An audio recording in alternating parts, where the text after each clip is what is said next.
You're listening to the School of Connection podcast, episode 1. Welcome to the School of Connection podcast with Rana Olk. Each week, she'll connect you with the stories and wisdom of people doing extraordinary work that's changing the world.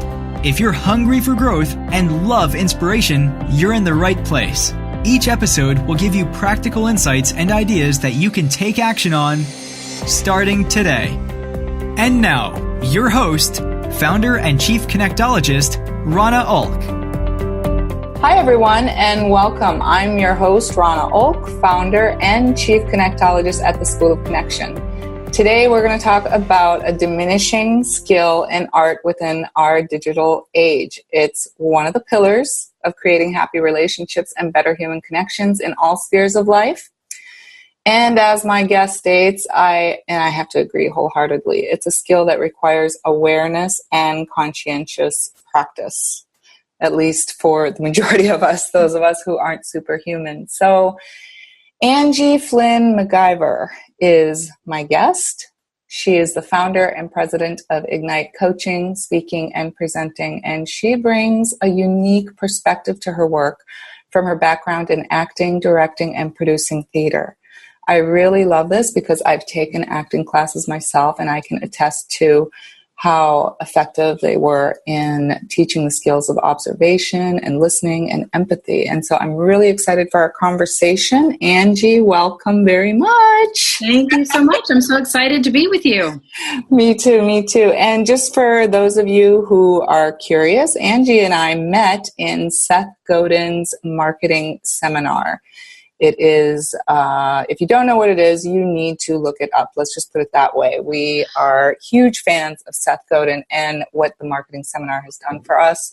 And we could talk about that for a whole hour, but we won't. So, Angie, let me ask you about something that we were actually mentioning right before we started. You said about listening, that there's something that people really need to know firsthand. Do you want to elaborate? Well, I think there are a couple of things to think about when we talk about listening. And one is that we forget, it is more often that we listen and we are waiting our turn for something to say rather than really deeply listening and taking in what the other person has said. We're listening to get our point in. We're listening to advance our agenda. We are listening with certain preconceived notions in mind rather than, like I said, really actively, deeply listening. And it's not enough just to say, okay, now I'm going to really deeply listen. We have to practice. We have to practice listening. We can really get in our own way in terms of this. And then I know I've fallen into this myself where I think, okay, I got to really listen. And then all I can hear is my voice in my own head telling myself to listen. And now I've missed 10 seconds of what the person I'm supposed to be listening to has said. So there's a lot of intentional. You said something really important there, and I want to emphasize it because it's so true. You said that we have to practice. It's not something that comes naturally to us. We right. want to jump in like I just did, right? I have an agenda here. Yeah. At least we both agree that I do. But you have an agenda and you jump in, and people really can get hard on themselves when they realize that they haven't listened well, or when they're first learning these skills. Mm-hmm. First of all, when they realize that learning or listening is a skill that they need to learn, right? That's kind of an epiphany for some people. Mm-hmm. It is a skill. And then once they start learning the steps, they can get frustrated that it's not as easy as they thought it was going to be. And that's where practice comes in. That's right. Right. Do you encounter that, people getting frustrated with, oh my gosh, I had no idea how terrible of a listener I was? Yes, I do. And I think you're exactly right that there's a piece that we have to be aware, first of all, that we've got to get better at this. And then I think most people don't know how to practice listening. And it's like we just think we're going to put on our listening ears like we did when we were in kindergarten. But it's much more, it needs to be much more intentional than that. And to really, sock into what somebody else is saying, to really take that in, we can practice in small chunks. I think that helps a lot. I think we're not going to just flip a switch and all of a sudden be a better listener than we were the day before. Great point. And having said that, then could you talk about what you think is happening that is causing us to maybe not be as good a listeners as we used to be, adding to the problem? Yeah, I really think, and not to pile on with everything that's out there right now around the short attention spans and how digital is really eating away at that, but I think it's really true. Mm-hmm. When we are watching tiny little video clips and when we are reading short status posts or tweets, that doesn't take a whole lot of our focus, and we get that dopamine hit, we get that sense that we've accomplished something without actually having done very much, and certainly without having really listened to anyone. And you may have even noticed as podcasts are becoming more and more popular, they're getting shorter and shorter. Yeah. We're not actively cultivating our attention span and our listening skills. So I do think that that's part of what's eroding our ability to listen to the actual people in our lives. Yeah, I agree. I also think it's partially how much busier we are. Oh gosh, yes. Mm-hmm. And that is a sad fact of our modern age. I think I'm guilty of it. Just about everybody I know is guilty of it, even though I'm more aware and try to be different and try to make sure that I'm being mindful every day of how I'm spending my time, where I might be wasting it, so that I can use the time I have more effectively to do things I need to focus on, to give my attention to the people that I want to give my attention to. I still find myself multitasking unbeknownst to the person with whom I'm speaking. I'm speaking, but in my head, I'm thinking about my to-do list or what's next, right? Mm-hmm. Absolutely. One of the things that I've done recently, I have two kids, a 12-year-old and a 16-year-old, and I've tried really hard not to multitask in general in my life for that very reason. I'm far from perfect at it, but I'm working on it. But one of the things that I've started to do with my kids in particular is they'll start talking to me while I'm doing something else. And I will just verbalize. I'll just say, I can't listen to you right now. Can you give me a minute to finish this thing I'm doing? And then I finish the thing I'm doing. I turn my full attention to them. And then I can really take in the thing that they're saying. But I have to be very transparent. I'm not listening to you right now. You need to give me a minute. You will have my full attention in 30 seconds. That is such a great point. And I don't know that I would have thought of that. And I thank you for reminding me while I'm teaching others how to be better listeners too, is that transparency. I have learned as well to say to my husband, I don't have children, but to say to my husband, I am not listening to you right now. Either I've said that, I'm not listening to you right now, or could you repeat what you just said? I'm so sorry. I realized I was not listening to you, because that happens too. And in the beginning, it's people can get a little defensive and a little like, oh my gosh, what do you mean you weren't listening to me? How come you weren't listening to me? You looked like you were listening to me. And I've had to learn to say, and my husband gets it now, look, at least I'm telling you now. I would rather tell you I am very interested in what you have to say, which is why I'm asking you to repeat it. Because for a lot of us, we would just continue on either pretending and or hope that the rest of what the person said will clue us into what was going on. Exactly. What we missed, right? Yes. So being transparent and saying, look, I either can't listen or wasn't listening to you, I think is a good point to make. Yep. Another strategy that my husband likes to use, which has been really effective, is he'll say, I can't have that conversation right now. Oh, yeah. You know, can you ask me about this other time? He doesn't put me off. He says, you know, he basically counter offers. I can't talk about that right now. Can we talk about that tomorrow at lunch or whatever? It's very important to do that and to not get offended or feel like you're being rejected. Exactly. That's what it can come to in our close relationships, right? Yep. What about with others? You talked about the practice of suspending our thoughts and our own agenda and not basically getting in our own way. So if we're not talking about people that we're close to, but people in business or in our other interactions throughout the day, how would you say we can put aside our own agenda? Because it's usually we're transacting business most of the time, right? Yeah. How do you teach that? Yeah, that's a great question. We actually teach, my company teaches a whole workshop on this called intentional listening. And so one of the things that is important about this is that we miss opportunities, and we completely miss the opportunity to connect with the people who we're doing business with when we're running our own agenda, particularly when it's paired with what you mentioned earlier about being busy, right? We're back to back to back all day. So we run in here, I'm going to take care of this meeting. I know exactly what I want to get out of this meeting. Well, we might not read the room. We might not really listen to the hesitation or the skepticism in somebody else's voice. We might not really be taking them in because we're multitasking, we're doing something else. So I would say we are doing ourselves an enormous disservice by not being better listeners in the workplace. We aren't teaming well with our colleagues. We're missing business opportunities to actually sell more work, to deliver more work, to do more work in a better way. We're really shortchanging our communication skills when we're not learning how to listen better. So what I'm hearing you say, and I love that you're saying it, is that by not listening better, we're really wasting resources.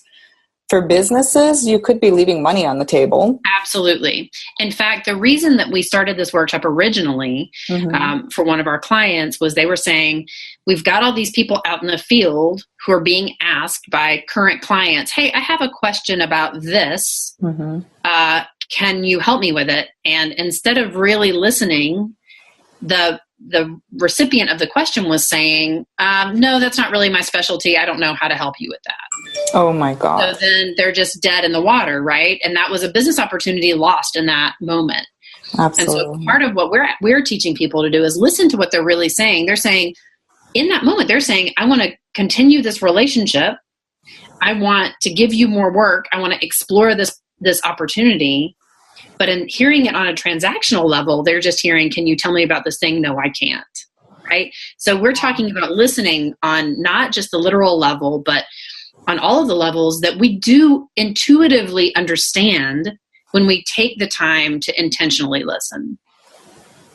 I love that. You just talked about different levels of listening. Do you have different names for those levels? I should. I don't. Okay.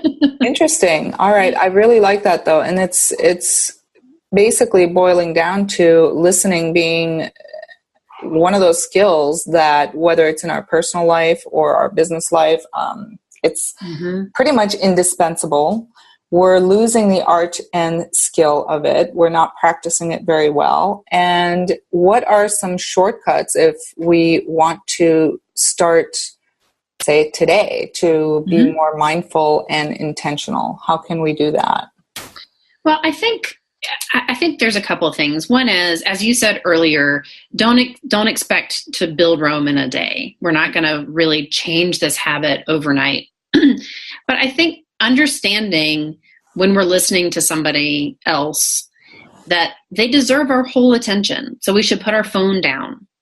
We should look at them with our eyes. We talk about in my work that to think about yourself having three sets of eyes. So you have the eyes in your face, you have an eye, you imagine you have eyes in your shoulders and eyes in your hips. And when you're fully giving someone all of your attention, all three sets of eyes are facing that person. Interesting. And so that's one thing. So just thinking about your body language expressing, I'm giving you all of my attention. And then that helps us actually be more engaged. That's sort of an outside in approach to listening. I'm going to put my body in this listening posture, and then I'm more likely to actually hear. I'm more likely to follow this thought all the way through. That's fascinating. I feel like that is similar to something I do in that being intentional, you have to, if we're doing it your way, think of the different sets of eyes you have. And I think eye contact is very important, but that's a whole other topic there. But I imagine shutting a door Like if I like that. when I was going out and I am about to have a conversation with a stranger and approach them, I imagine shutting the door to everything else that is in my mind and focusing 100% on them. But first, imagining them as a person who has brothers, sisters, a family, troubles that may be on his or her mind, concerns, triumphs, basically somebody who's somebody's baby, no matter how old they are, somebody's brother, sister. So to see them first as a human with feelings, thoughts, just like I have. And it only takes 15 seconds of that thought to really get me in a completely different mood when I'm talking to somebody.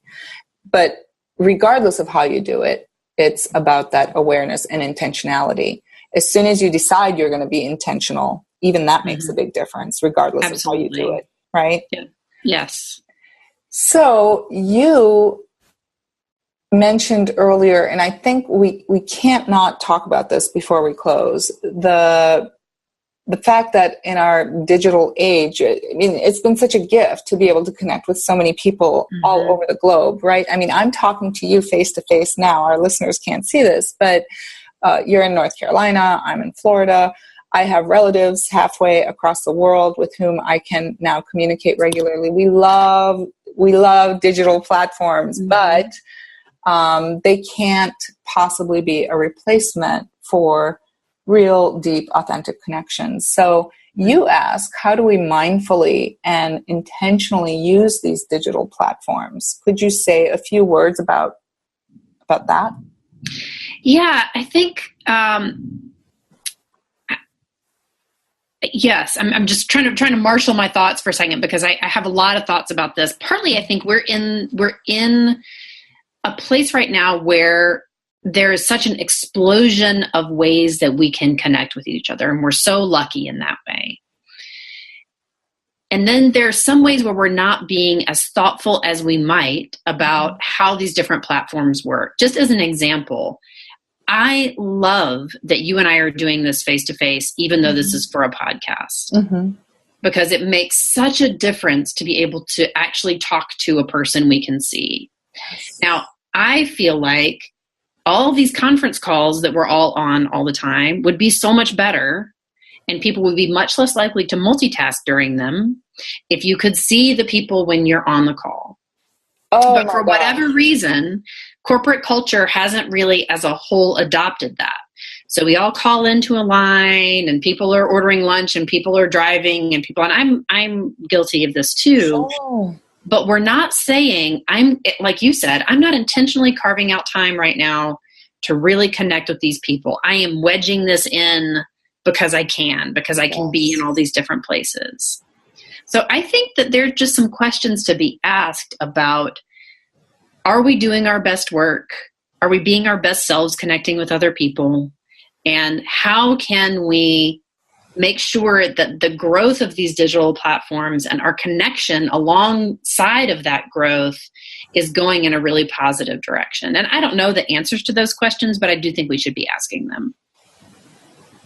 I feel like I want to get up and cheer right now, because I couldn't agree with you more. And I wish more people were asking these questions, especially as somebody who works online a lot. As you know, we work from home a lot, and we're online a lot, which means we're alone a lot. And I mean, the research, for those interested, is there's abundant research out there about the effects of loneliness at work, and that it's becoming an epidemic now. But even that, being able to see people's faces, changing the way conference calls are done, especially with more people working remotely, I think that's a tremendous point to make. And I think we do need to have those conversations. And I think it's a change that we can hopefully look forward to or stand behind. And I want more people to be asking these questions, that's for sure, and debating them. Maybe the way we're doing things right now is not the best way, and we could make this better if we were more mindful of why we're communicating, what we want to communicate, and how we can better connect. Yeah. So you said one of the things that you were saying before we came on here too was that you wanted people to have one takeaway about communication, why we communicate. So could you say a few words about that? I don't want to take the words from your mouth because you said so much better. So, and this is going to come back to a word that we've already used a bunch of times during this conversation, but it's this idea of intention. And the coaching work that we do, that my company does around communication skills is really built on this idea. And it's that we're always operating from an intention. We always, whether we realize it or not. That's right. Yeah. That's exactly right. Okay. And so sometimes what we need to do is get in touch with that intention and say, okay, well, I think I might be coming from a place of trying to get this over with, or trying to hide, or trying to protect myself, right? These are what we call default intentions that tend to be in operation. They get activated really easily without us even really thinking about it.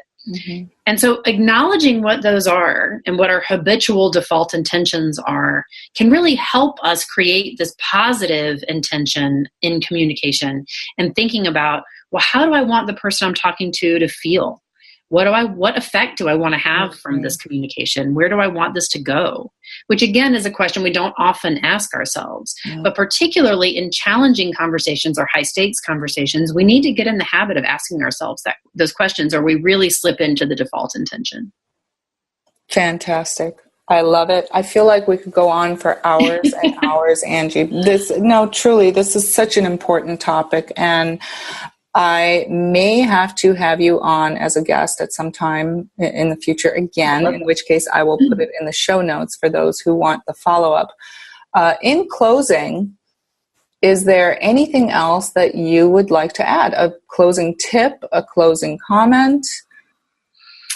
I think, the big thing for me around communication is this idea of we're all communicating all the time. So if you want to be a better communicator, you can literally start practicing this idea of intention and practicing active listening the next time you talk to another human being. So don't put it off. Don't wait until the high stakes conversation. Don't wait until the big interview or the big presentation or the big tough conversation you have to have. Go ahead and start working on it now, and then it becomes more second nature. Absolutely. And be patient, right? Practice. Yes. Expect to not be great at it initially.